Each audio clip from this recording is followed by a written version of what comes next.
பொன் Wilson 2026 வெவ்வேறு தலைப்புகள் இதை ஒட்டி நிறைய விஷயங்கள் பேசியிருக்கோம். ஆனால் இப்போது திமுக கூட்டணி பேச்சுவார்த்தையை தொடங்கியிருக்கிற கூட நிலை, அந்த பக்கத்தில் அதிமுக அடுத்தடுத்த நகர்வுகள் நோக்கி வேகமாக செயல்பட்டு கொண்டிருப்பதை நம்ம பார்க்குறோம். இப்படியான சூழலில் இந்த தற்போதைய நிலவரம் களத்தில் என்ன எதிரொலிக்கிறது என்பதற்காக தான் நம்ம 2026 மக்கள் யார் பக்கம் நம்ம இந்த தலைப்பை நோக்கி நகர்த்தவிருக்கிறோம். எப்படி பார்க்குறீங்க வில்சன்? இதை இப்போ 2021 நாம் ஒப்பீடு பண்ணி பார்த்தோன்னா, அதை கம்பேர் பண்ணி பார்த்தோன்னா, இது வந்து என்டையர்லி ஒரு டிஃப்ரெண்ட் எலெக்ஷன் நம்ம பார்க்கணும். எப்படின்னா 2021 திமுக பக்கம் ஒரு நல்ல கூட்டணி, பெரிய கூட்டணி இருந்துச்சு. அதிமுக பக்கத்தில் வந்து இன்றைக்கு இருக்கிற கட்சிகளில் வந்து அம்மா மக்கள் முன்னேற்ற கழகம் இல்லை, அதாவது நம்ம தேசிய முற்போக்கு திராவிட கழகம் இல்லை, தேமுதிக இல்லை, அமமுக இல்லை, அது ரெண்டும் இல்லாமல் இருந்துச்சு. அந்த தேர்தலை சந்தித்தாங்க. இப்போ வெறும் அந்த 2 பேர் மட்டும் பார்த்தோன்னா, அதிமுக திமுக மட்டும் பார்த்தோன்னா, இந்த தேர்தலில் வந்து திமுக சைடு அதே கட்சிகள் இருக்கின்றன. இது நம்ம ஏற்கனவே 2024 வந்துருச்சு, கமல் கட்சி வந்துருச்சு உள்ள. இப்போ வந்து தேமுதிக அந்த பக்கம் போயிருக்குது, இந்த பக்கம் அம்மா மக்கள் முன்னேற்ற கழகம் இந்த பக்கம் வந்திருக்குது. கிட்டத்தட்ட வந்து ஒரு பேலன்ஸ்டு கூட்டணியை பொறுத்த வரைக்கும் 2 பக்கம் ஒரு ரீசனபிள் பேலன்ஸ்டு கூட்டணி இருக்குது, அவ்வளோதான். இதற்கு மேலே பெரிய கூட்டணிகள் வரக்கூடிய வாய்ப்பு அப்படின்றது கிடையாது. இதில் ஒரு பெரிய பிளேயர் யாருன்னா, இப்போது விஜய் கூட்டணி வரலை, ஆனால் கூட்டணி வரதுக்கான வாய்ப்புகள் இருக்குது, இன்னும் சில எதிர்பார்ப்புகள் இருக்கிறது அல்லவா? இல்லை, பெரிய அளவில் ஏதோ கட்சிகள் மாற்றம்ன்றது பெரிய அளவில் இருக்காதுன்னு தான் நான் நினைக்கிறேன். அவ்வளோதான், இதுதான் கூட்டணி. இதற்குள்ளே வருது இப்போ தேமுதிகவே பெரிய considerable amount of vote bank இருக்குதுன்னு நம்ம இன்றைக்கி சொல்ல முடியாது, அந்த அளவுக்கு தான். மற்றபடி பெரும்பாலான கட்சிகள் அங்கங்கே செட்டில் ஆகிட்ட மாதிரி தான் தெரியுது. திமுக கூட்டணியில் வந்து பேச்சுவார்த்தை இன்றைக்கு ஆரம்பிச்சிருக்காங்க. இப்போ பேச்சுவார்த்தையில் என்ன விஷயம் அப்படின்னா, ஏற்கனவே எக்ஸிஸ்டிங் கட்சிகள் வந்து கூடுதல் இடங்களை கேட்குறாங்க. அவங்க எதுக்காக கேட்குறாங்கன்னா, ஏற்கனவே நம்ம வெற்றி கூட்டணி தான் ஃபார்முலா, இந்த ஃபார்முலா கரெக்டாக ஒர்க் அவுட் ஆகிட்டு இருக்குது. தொடர்ந்து 3 தேர்தலில் நம்ம 4 தேர்தல் உள்ளாட்சி தேர்தலையும் சேர்த்து ஒர்க் அவுட் ஆகிருக்குது. இப்போ அதனால் கூட கட்சிகள் வந்தாலும் சரி இல்லைனாலும் சரி, எங்களுக்கு கூடுதல் சீட்டுகள் வேணும் அப்படின்னு கட்சிகள் நெருக்கடி கொடுக்குறத நம்ம பார்க்குறோம். இந்த பக்கத்தில் விடுதலை சிறுத்தைகள்லேருந்து, காங்கிரஸ்லேருந்து, கம்யூனிஸ்டுகள்லேருந்து அத்தனையும் நெருடல் கொடுக்குறத. நெருக்கடிகளுக்கு இடையில் வில்சன் இப்போது பேச்சுவார்த்தை தொடங்கிட்டாங்களே, இன்றைக்கி ஆரம்பிச்சிட்டாங்க. அந்த வேகத்தை அல்லது அந்த தொடக்கத்தை எப்படி புரிஞ்சுக்கலாம்? இல்லை, இந்த தொடக்கம் வந்து இப்போ நம்ம இந்திய யூனியன் முஸ்லீம் லீக் கிட்ட மட்டும்தானே பேசியிருக்காங்க, கூட்டணி கட்சி. ஆமாம், அவ்வளோதான். அவங்க 2 சீட்டு தானே, அதே 2 தான் இப்போ சொல்லியிருக்காங்க. அவங்க 5 கேட்குறாங்க. இப்போ அவங்களே வெளியே வந்து சொன்னாங்க, அட்லீஸ்ட் எங்களுக்கு 4ஆவது தருவாங்கன்னு நாங்கள் பார்க்குறோம் அப்படின்னு சொல்லியிருக்காங்க.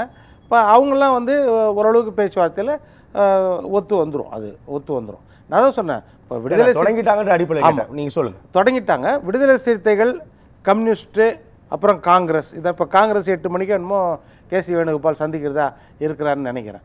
அதனால் இது வந்து பேச்சுவார்த்தை நடந்துட்டு இருக்குது.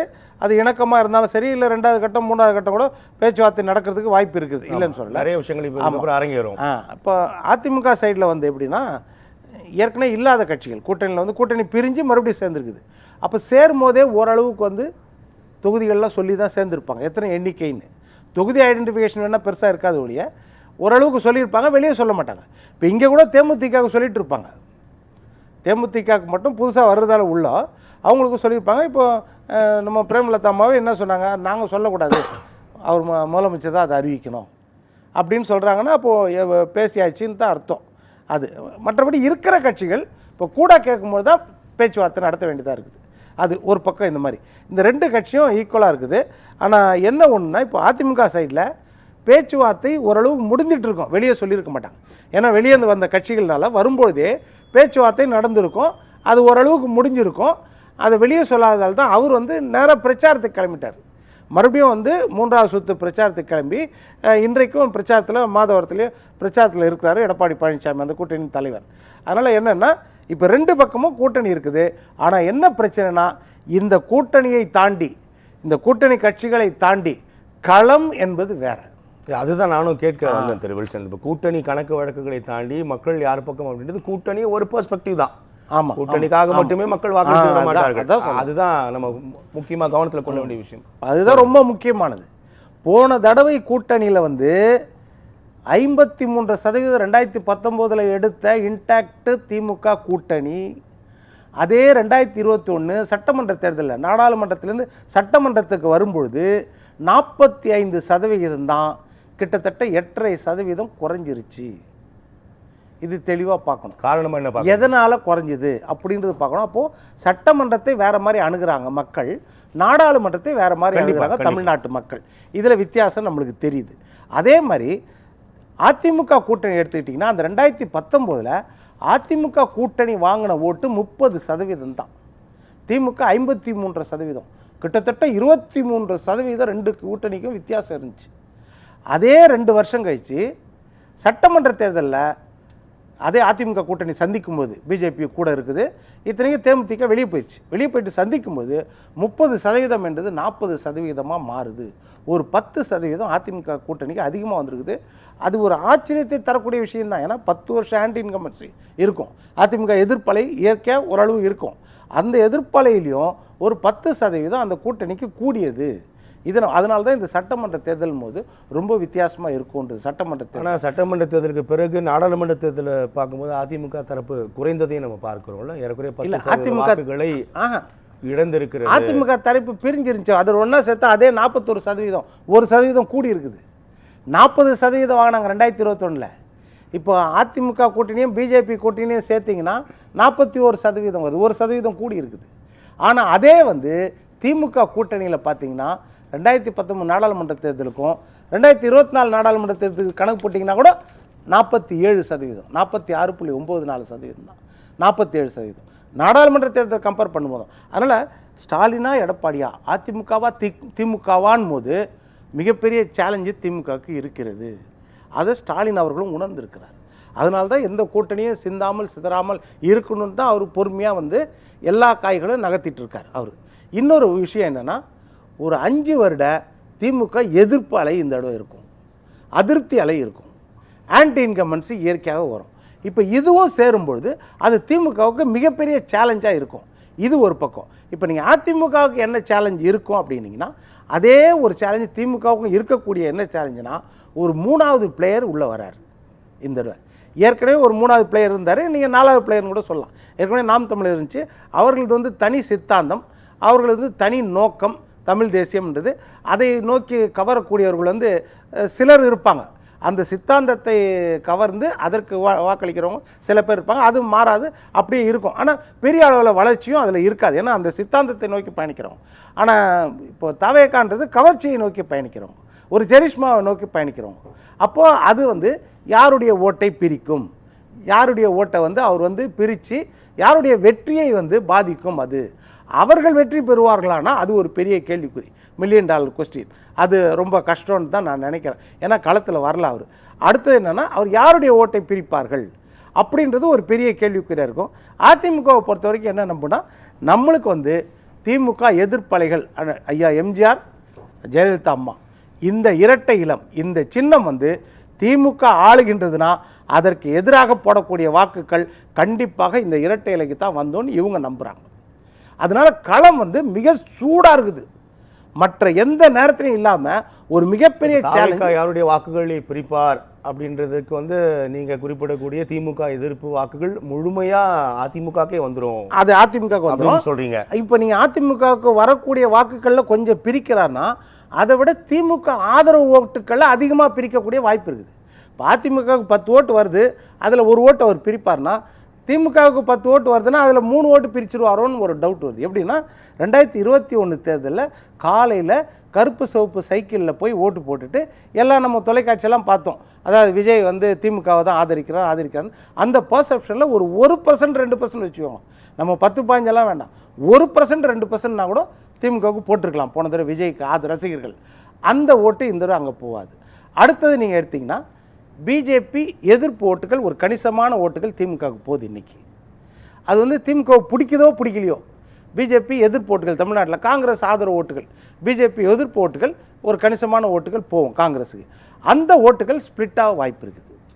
அது திமுக ஆதரவு ஓட்டுகள், அது ஸ்பிளிட்டாக வாய்க்குது. 3வது சிறுபான்மை ஓட்டுகள், சிறுபான்மை ஓட்டுகளில் ஒரு கணிசமான ஓட்டு பிரியதுக்கு வாய்ப்பு இருக்குதோன்னு போது, அப்போ யாருடைய ஓட்டுக்கள் விகிதாச்சார அடிப்படையில் தாவேகா பிரிக்கும்னு பார்த்தீங்கன்னா திமுக ஓட்டு அதிகமாக இருக்கலாம். இதெல்லாம் யூகத்தில் சொல்கிறோம், நம்ம ஒரு அனுபவத்தில் யூகத்தில் தான் சொல்கிறோம், எதுவும் தெரியாது நம்மளுக்கு. அது இல்லாமல் அவர்களுக்கு பெரிய அளவில் வாக்கு வங்கியே இல்லாமல் வெறும் அவர்கள் ரசிகர்கள் பட்டாலும் ஓட்டு மட்டுமே கூட இருக்கலாம், சொல்ல முடியாது.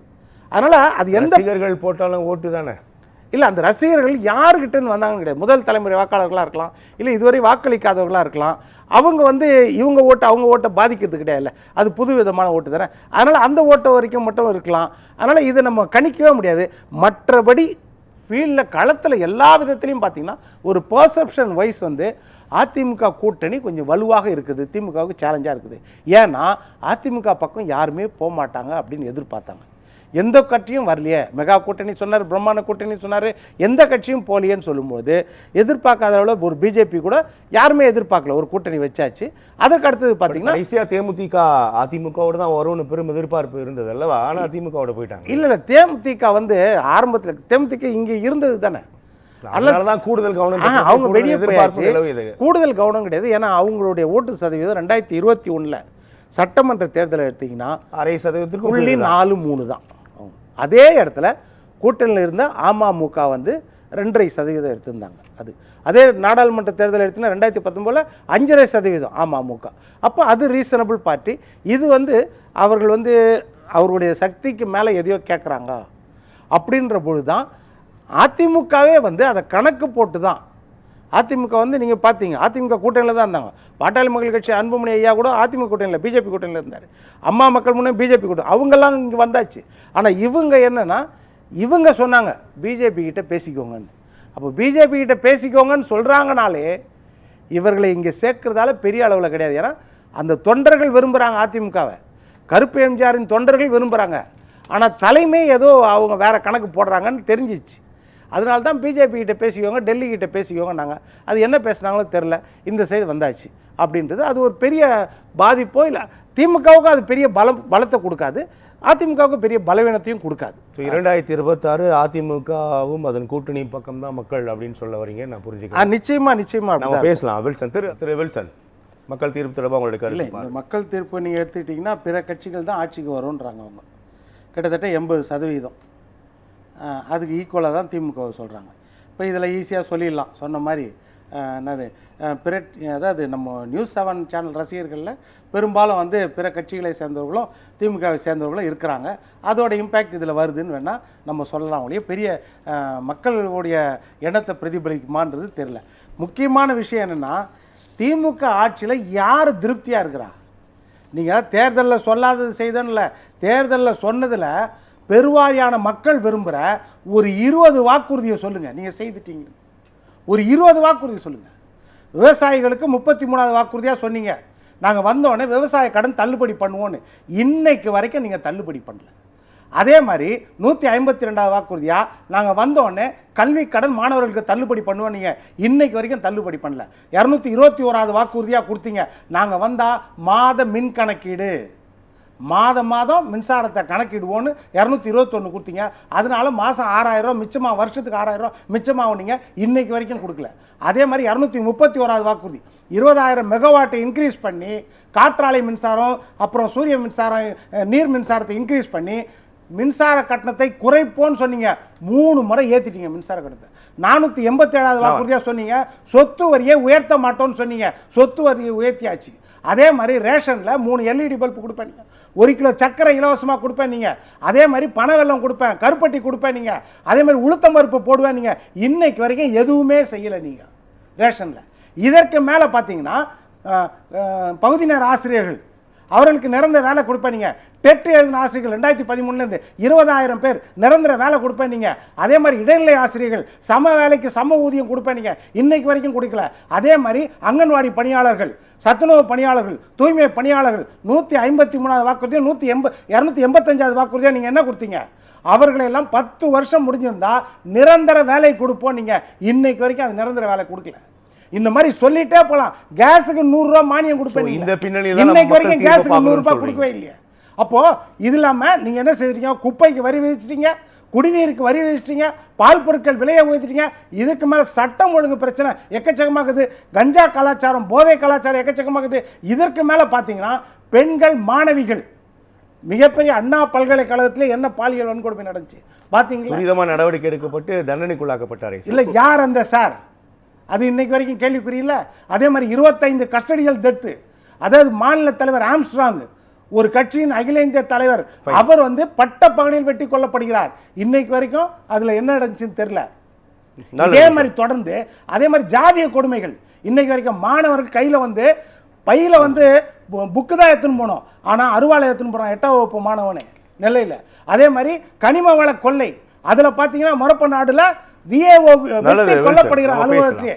இதெல்லாம் இந்த தேர்தலில் எதிர்வைக்கும். கூட்டணின்றது ஆடட் அட்வான்டேஜ் தான். மற்றபடி திமுகவுக்கு மிகப்பெரிய சோதனை காத்திருக்கிறது. அதை அறுவடை செய்யக்கூடிய இடத்துல எடப்பாடி பழனிசாமி இரட்டலை அருண் சுருக்குமா சொல்லுங்க. சுருக்குமா ஒரு 2-3 மட்டும் நான் பதில் சொல்லிடுறேன். அதாவது அதாவது முதலடியாக இந்த நிறைய வாக்குறுதிகளை அவர் வந்து கோடிட்டு காமிச்சார். அந்த வாக்குறுதிகளாம் இந்தியா கூட்டணி ஆட்சிக்கு வரும்னு சொல்லிட்டு முழுமையான நம்பிக்கையில் திமுக இருந்துச்சு. மாண்புமிகு தமிழக முதல்வர் வந்து அதை சட்டமன்ற தேர்தல் கொடுத்தது 2020 சட்டமன்ற தேர்தல் வாக்குறுதி சார். மாநில பட்டியலில் இருக்கிற வந்து கல்வி வந்து இன்னைக்கு வந்து ஒன்றிய அரசு பட்டியலில் இருக்கு. மாநில பட்டியலில் வந்தா நீங்க சொல்ற எல்லாமே நடைமுறை சாத்தியம். நமக்கு வர வேண்டிய நிதி எதுவுமே கொடுக்கப்படல. நீங்க இந்த ஸ்கீம்ஸ் எல்லாமே based on the financial status. அந்த ஸ்டேட்டஸ்ல இருக்கும்போது எவ்வளவு எத்தனாயிரம் கோடி இன்னும் நிலுவையில் இருக்கு, இன்னும் கொடுக்கல. அப்புறம் இன்னொரு விஷயம், அவர் சட்ட ஒழுங்கு பத்தி பேசுறாரு. NCRB last 2025 October national crime record பேரோ கொடுத்த ஸ்டாட்டிஸ்டிக்ஸ்ல முதல் 10 மாநிலங்கள 6 மாநிலங்கள் பிஜேபி ஆளக்கூடிய மாநிலங்கள். சரி, ஒரு அண்ணா யூனிவர்சிட்டி மட்டும் ஞாபகம் வரும்னு நினைக்கிறாரு. அண்ணா யூனிவர்சிட்டி ஞாபகம் வரும்னா பொள்ளாச்சி ஞாபகம் வராதா? அதான் திருப்பி நீங்க அண்ணா யூனிவர்சிட்டி இல்ல, அண்ணா யூனிவர்சிட்டி ஞாபகம் வரும்போது பொள்ளாச்சி ஞாபகம் வராது.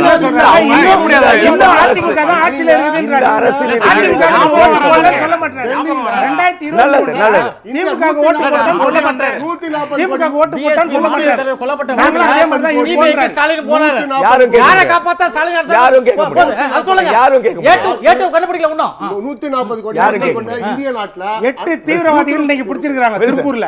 8 தீவிரவாதிகள் இந்திய நாட்டுல. இந்தியாவுடைய தலைநகரம் டெல்லி. என்சிஆர்பி ஃபர்ஸ்ட் ஸ்டேட் எது தெரியுங்களா? விமன்ஸ் கிரைம்ல டெல்லி. வெக்கப்படணும் சார்.